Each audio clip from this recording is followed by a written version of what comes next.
ငွေတွေလည်းဝင်ရမယ်အနေနဲ့လေးကင်းရမယ်ကိုယ်တိုင်လုပ်လို့ရတဲ့ရေတွေကနီးမျိုးကျွန်တော်ပြပေးပါမယ်ခရီးရင်ခတ်ရင်ချင်းကလပ်ပေါ်မှာတင်အစင်နှင်းညပူဇော်ကြဘေးပလက်တွေဝင်စိတ်ရှင်ကျမ်းမာသာသနာရောင်ဝါထွန်းလို့နိဗ္ဗာန်ဝင်ခရီးနဲ့ရင်ခတ်ရွက်ကလေးကိုကျွန်တော်တို့ရင်ချင်းပြီးတော့နော်ကတ်လောင်းမှာကတ်လောင်းပြီးတော့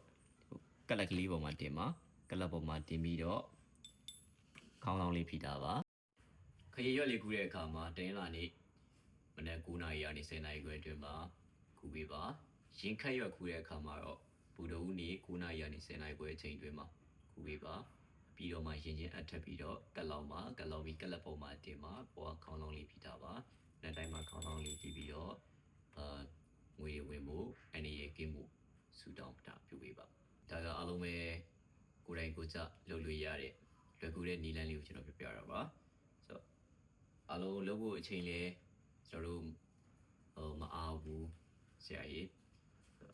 ကျွန်တော်လုပ်ပြီးတာလိုချင်တယ်ဆိုရင်တော့ကျွန်တော်ကတော့ဒီလိုမျိုးအင်္ဂလိပ်တွေချပြီးတော့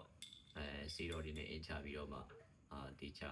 ထပ်ပြီးတော့တိတ်ကြီးတင်ပြီးတော့မှလုပ်ထားတာပါကြောဆရာရဲ့ယူမယ်ဆိုရင်လည်းရပါတယ်အားလုံးစေနာကြီးနဲ့ဒါလေးတွေကပြင်လို့ရပါတယ်